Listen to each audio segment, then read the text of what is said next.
ॐ युभूतं च भव्यं च सर्वं यस्याधितिष्ठति स्वर्यस्य च केवलं तस्मै ज्येष्ठाय ब्रह्मणे नमः। ॐ शांति शांति शांति।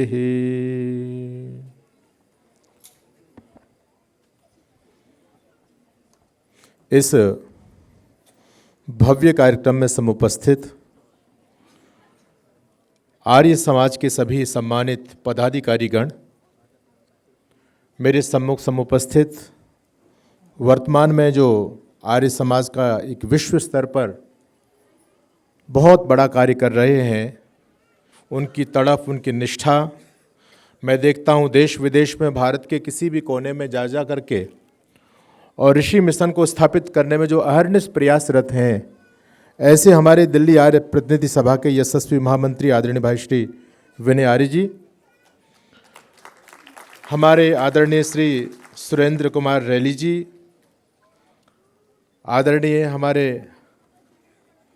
रविदेव जी, आदरणीय कीर्ति शर्मा जी, आदरणीय सतीश चड्ढा जी, अन्य सभी सम्मानित पदाधिकारीगण, दिल्ली की सभी सभाओं से और आर्य समाजों से पहुंचे सभी सम्मानित आर्य भद्र पुरुषों, वंदनीय मातृशक्ति, देश के भावी कर्णधार प्रिय बालक और बालिकाओं, जैसा कि आज का विषय है राष्ट्रवाद एक चिंतन, और राष्ट्रवाद के विषय में महर्षि दयानंद जी महाराज का विशेष चिंतन हम सभी को प्राप्त होता है। बंधु, अभी आप 2-3 दिन से न्यूज़ देख रहे हैं, समाचार पत्रों को पढ़ रहे हैं। हमारे देश के प्रधानमंत्री एक चिंता की तरफ आने वाले समय में जो संकट बहुत बड़ा मंडरा रहा है इस राष्ट्र के ऊपर, उसकी तरफ उन्होंने संकेत किया और उसको लेकर के बहुत सारे टीवी चैनलों ने उस बात को बहुत प्रमुखता से लिया। बहुत सारे लोगों ने उसको राजनीतिकरण का नाम भी दिया कि सब राजनीति कर रहे हैं और ये स्थिति आ गई है। लेकिन बंधुओं, जो हमारे प्रधानमंत्री आज जिसकी चिंता व्यक्त कर रहे हैं, ऋषि दयानंद महाराज आज से 150 साल पहले वो चिंतन हमको दे चुके थे। ये ऋषि दयानंद जी महाराज का चिंतन है, बहुत स्पष्ट आपको होना चाहिए। और मैं बार बार हर मंच पर जाकर के इस बात को कहता हूं कि अगर आपका राष्ट्र सुरक्षित हो सकता है तो ऋषि दयानंद जी महाराज के चिंतन से ही सुरक्षित हो सकता है। क्योंकि पहले इस राष्ट्र को समझना आवश्यक है कि राष्ट्र है क्या चीज। देश और राष्ट्र में बड़ा फर्क होता है। देश भूखंड को कहते हैं, भौगोलिक सीमाओं को कहते हैं, लेकिन राष्ट्र बनता हमारी धर्म से, हमारी संस्कृति से, हमारी सभ्यता से, हमारी भाषा, हमारी भूषा, ये सारी चीजें बनकर के राष्ट्र का निर्माण करती हैं। आज आपकी इस राष्ट्रीय परंपरा को नष्ट भ्रष्ट करने के लिए, इस सनातन संस्कृति को छिन्न भिन्न करने के लिए एक विश्व पटल पर बहुत बड़ा षड्यंत्र चल रहा है। और ये षड्यंत्र आज से ही नहीं चला, ये षड्यंत्र बहुत लंबे समय से चल रहा है। बंधुओं, सबसे पहले इन चुनौतियों की तरफ हमको ध्यान आकर्षित करना चाहिए कि आज इस सनातन के प्रति 5 चुनौतियां सबसे बड़ी हैं, जिनसे हम सबको अपनी रक्षा करनी है। और मैं बार बार कहता हूं कि ज़्यादा समय हमारे पास में नहीं बचा है, बहुत कम समय रह गया है। आपको लगता होगा कि हम सुरक्षित हैं, हमारा देश, हमारा राष्ट्र सुरक्षित है। अभी अश्विनी जी आपके सामने कुछ आंकड़े रख कर के गए हैं, लेकिन वास्तविक आंकड़ा यदि हिंदू इसी प्रकार से सोता रहा तो आने वाले 2050 तक पूरी तरह से उन लोगों की तैयारी है। और केवल एक वर्ग इस पर काम नहीं कर रहा है, उन्होंने अपने काम को अलग अलग विभागों में डिवाइड करके अनेक प्रकार की योजनाएं इस देश में लागू करके हजारों लाखों की संख्या में लोगों को पूरी तरह से झोंक दिया है। पीएफआई की फाइल खुली, आप लोग सभी जानते हैं, 2047 तक का उनका टारगेट था। और अभी भी जो स्थिति, जो हिंदू समाज की बेरुखी हम देख रहे हैं, इसको सबको देख करके बिल्कुल स्पष्ट लगता है कि 2050 तक वो अपने मिशन में पूरी तरह से सफल हो जाएंगे। तो सबसे पहले शत्रुबोध हमको होना चाहिए कि इस राष्ट्र को खतरा किन लोगों से है। हमारे सामने चुनौतियां सबसे बड़ी 5 चुनौती। पहला, आप सभी जानते हैं, बिना मूछ की दाढ़ियां इस देश में बहुत चरम सीमा पर फैल रही हैं।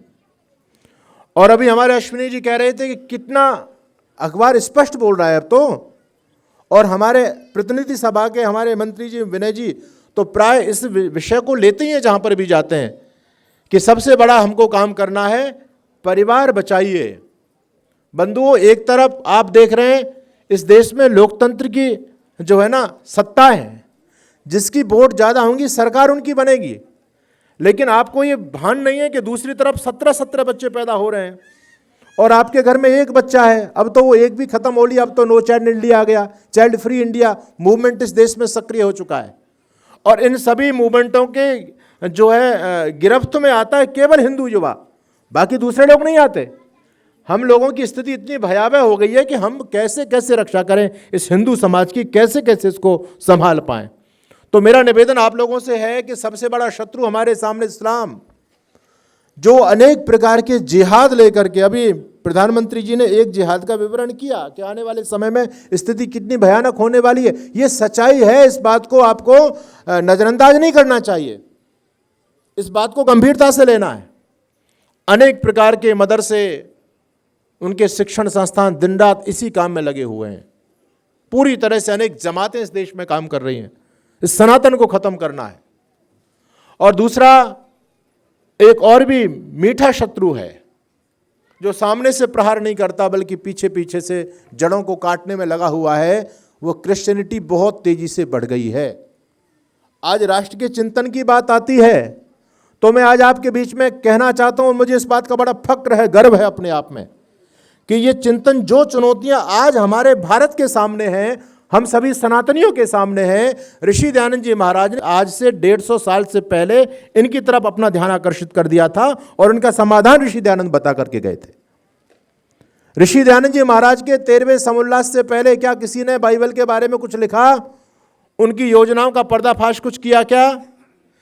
आर्य समाज के ऋषि दयानंद जी महाराज के 14वें समुल्लास से पहले मुझे बताओ किसने इस्लाम के बारे में 2 शब्द भी लिखे हों? कोई नहीं बोलता था, सब लोग डरते थे, सर तन से जुदा हो जाएगा, कौन कटवाना चाहता है। ये तो ऋषि दयानंद जी महाराज एक विशेष महापुरुष, जिन्होंने अपने प्राणों को हथेली पर लेकर के काम किया और बंधुओं वो सच्चाई लिख करके गए। आज जो समस्याएं आपके सामने हैं, ऋषि दयानंद जी महाराज ने आज से 150 साल पहले वो चिंतन हमको दिया था। तो 2 शत्रु, हर व्यक्ति इस बात को जानता है, स्वीकार करता है, आप लोग भी स्वीकार कर रहे हैं। तो ऋषि दयानंद ने 13वां समुल्लास लिखा, 14वां समुल्लास लिखा। आगे आप चलेंगे तो और एक विचारधारा बहुत तेजी से पनप रही है इस देश में। ज्यादातर हमारे शिक्षण संस्थान उस विचारधारा के गिरफ्त में आ रहे हैं आजकल। हमारे बेटे बेटियां बहुत तेजी से उनकी गिरफ्त में आते चले जा रहे हैं। वो वामपंथ विचारधारा बहुत तेजी से फैल रही है। इन लोगों ने पूरे धर्म में कबाड़ा कर दिया, पूरे शास्त्रों को टारगेट बनाया, उनमें बहुत बड़े पैमाने पर मिलावट की। पहले मिलावट कर दी और वो मिलावट का अंश हमारे समाज में जब रस बस गया तो इन मिलावटी अंशों को लेकर के हमारे सामने डिबेट करने के लिए तैयार हो जाते हैं। हमारे बच्चों को बरगलाते हैं कि देखो तुम्हारे कृष्ण ऐसे, तुम्हारे राम ऐसे, यानी पूरी तरह से सत्यानाश आपकी संस्कृति का कर दिया। कम्युनिस्ट विचारधारा के लोग इस देश में कम नहीं है, बहुत तेजी से पनप रहे हैं और उनके टारगेट पर हिंदू लड़के और हिंदू लड़कियां हैं। आज हमारे बच्चे धर्म को लेकर के जो अनेक प्रकार के प्रश्न करते हैं, प्रश्न पूछना गलत नहीं है, लेकिन उनके दिमाग में जो बात डाली जा रही है ना, वो जानबूझ करके प्रश्न। अब तो यज्ञ के बारे में बच्चे प्रश्न करते हैं कि यज्ञ करने का क्या फायदा है, इससे जो कार्बन डाइऑक्साइड क्रिएट होती है, ये तो प्रदूषण करता है। हमने कहा तुम ऋषियों से ऊंचे हो गए क्या? भाई ऋषि लोग भी तो रिसर्च करने वाले थे। तो हमारे बच्चे हमसे प्रश्न कर रहे हैं, ये कीड़ा कौन उनके दिमाग में डाल रहा है? समझने वाली बात है। तो ये विचारधारा बहुत तेजी से बढ़ रही है, जो है ना, कई देश इन लोगों के बन चुके हैं और भारत में बहुत तेजी से पैर फैला रही है। इसलिए अपने बच्चों को अपनी परंपराओं से जोड़ो, ऋषि दयानंद के अमर ग्रंथ सत्यार्थ प्रकाश उनकी मान्यताओं से जोड़ो। नहीं तो मैं बार बार कहता हूं कि आने वाले समय में हमारे बच्चे हमारे हाथ से निकल जाएंगे। हमारे बच्चे या तो विधर्मी बनेंगे या नास्तिक बनेंगे, क्योंकि सनातन धर्म के नाम पर जो विचारधारा समाज को परोसी जा रही है हमारे धर्म गुरुओं के द्वारा, महानुभाव, इस विचारधारा में कोई भी दम नहीं है, बिल्कुल तर्कहीन विचारधारा है, कोई लॉजिक इसके अंदर नहीं है। और आपके बच्चों को वही सारी चीजें बता करके आपके धर्म के खिलाफ बरगलाने का काम लोग कर रहे हैं। इसलिए इस विचारधारा से भी संकेत मैं आपको दे रहा हूं, इससे सावधान होने की आवश्यकता है। अपने बेटे और बेटियों को बताओ कि इस प्रकार का आप लोगों पर षड्यंत्र चल रहा है। अब मैं चौथा जो शत्रु है उसके बारे में बात करूं तो वो है सेकुलरिज्म, धर्मनिरपेक्षता की बात, और ये बहुत तेजी से बढ़ रही है हमारे देश में। बंधुओं, हमको ज्यादातर, आप देश के अतीत को पढ़ेंगे, इतिहास को पढ़ेंगे तो विदेशी लोगों ने इतना बुरा नहीं किया हमारे साथ में, वो सफल नहीं हो पाते। यदि अपने लोग गद्दारी नहीं करते। ऋषि दयानंद इस देश के पतन के 2 कारण लिखते हैं सत्यार प्रकाश के अंदर। पहला पाखंड और दूसरा आपसी फूट, आपसी गद्दारी। हमारे यहां जयचंदों की कमी नहीं, और वो जयचंद आज भी घूम रहे हैं। यहां तो बहुत सारी की सारी पार्टियां जयचंद बन गई हैं। आज देश को दांव पर लगा रहे हैं लोग। नाम अपने सनातन का लिखते हैं लेकिन सनातन के खिलाफ बोलते हैं। ये सारे जयचंद लोग हैं।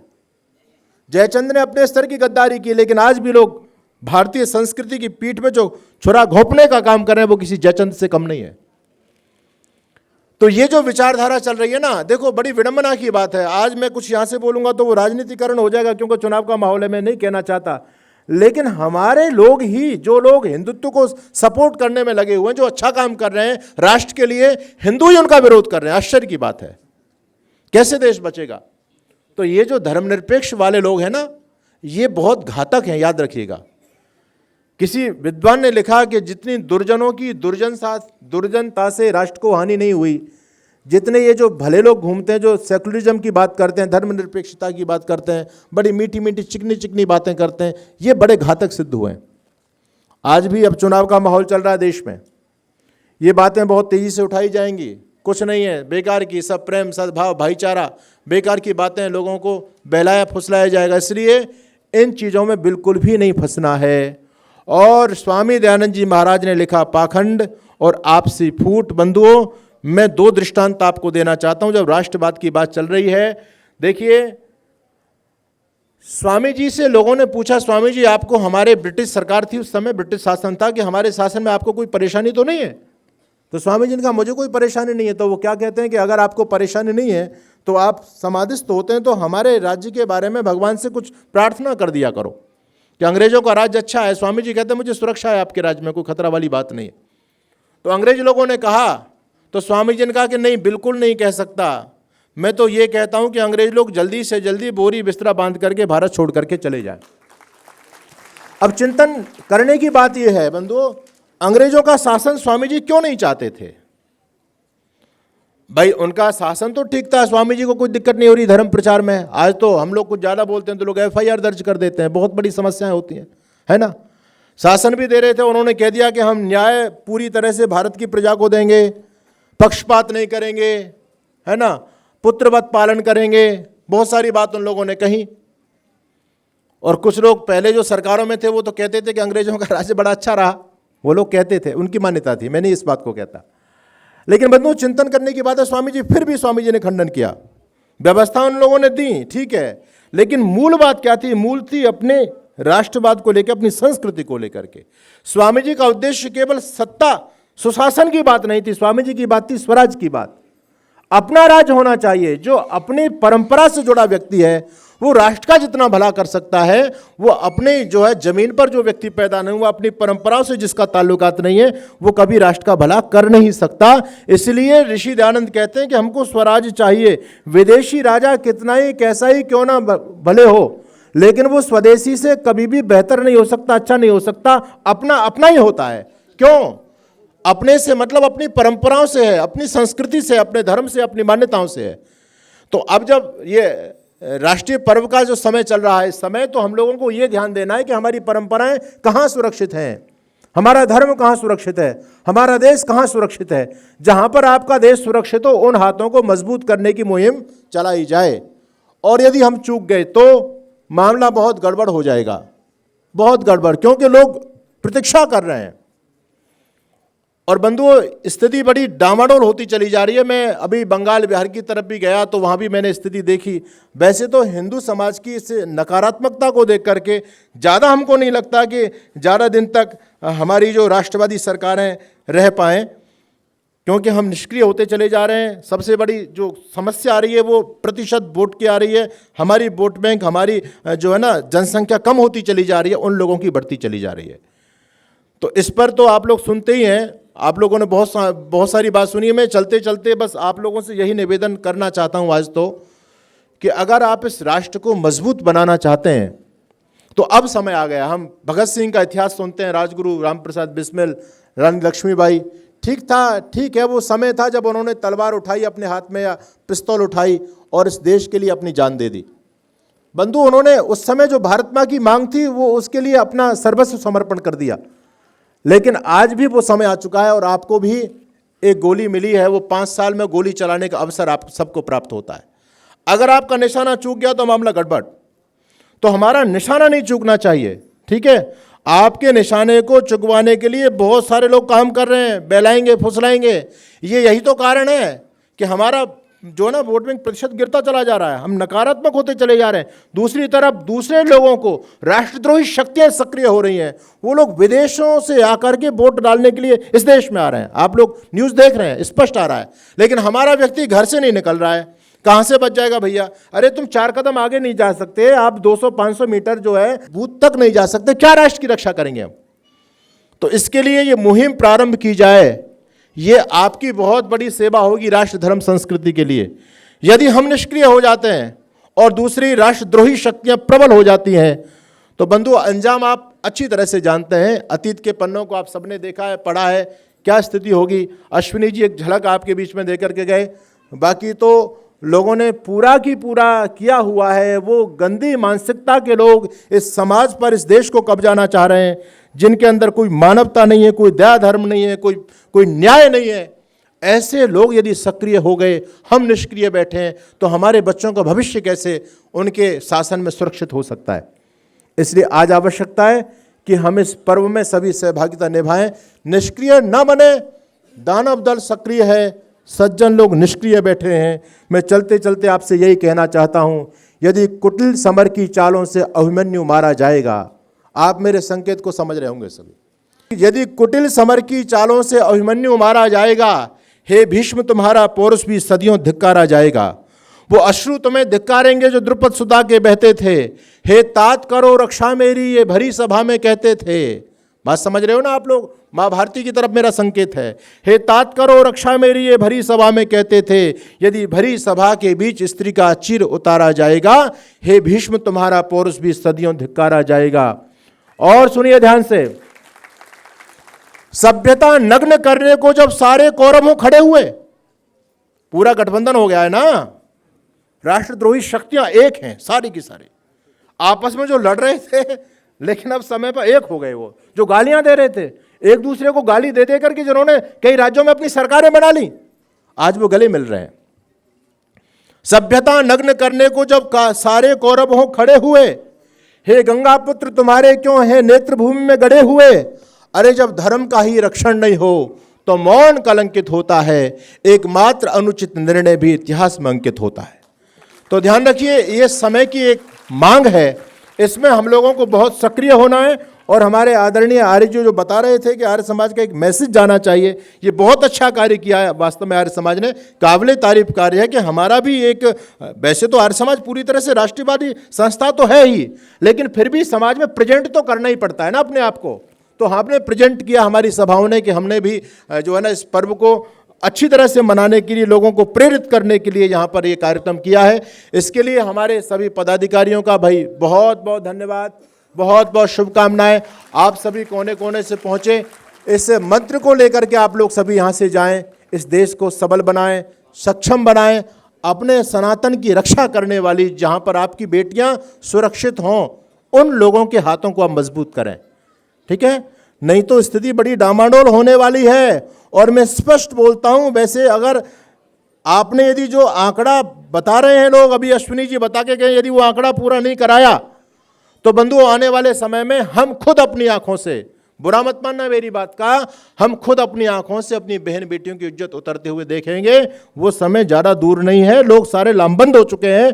आपको अपनी ताकत को पहचानने की आज आवश्यकता है, एकत्रित होने की आवश्यकता है। इतना सा मैं निवेदन आप लोगों के बीच में करता हूं और मैं बधाई और धन्यवाद देता हूं अपने आदरणीय भाई श्री विनय जी को। उन्होंने मुझे यहाँ आने का एक अवसर प्रदान किया। और वास्तव में देखो, मैं वो नहीं करता, लेकिन स्पष्ट इस मंच से बोलना चाह रहा हूं कि आज हमारे आर्य समाज का भी स्वर्णिम अवसर चल रहा है। हमारे भाई विनय जी बहुत अच्छा काम कर रहे हैं और पूरी टीम। एक बार निराशा आ गई थी आर्य समाज को देख करके कि पता नहीं क्या आर्य समाज का भविष्य बनेगा, लेकिन जब ऋषि दयानंद जी महाराज का ये 200वां जन्मोत्सव का अवसर आया तो वो एनर्जी हमारे आर्यों में आई है। तो हमारी सभाएं बहुत अच्छा काम कर रही हैं, आप सभी उनका सहयोग प्रदान करते चलिए। आप सभी का बहुत बहुत धन्यवाद। सबके लिए शुभकामनाएं। ओम शम।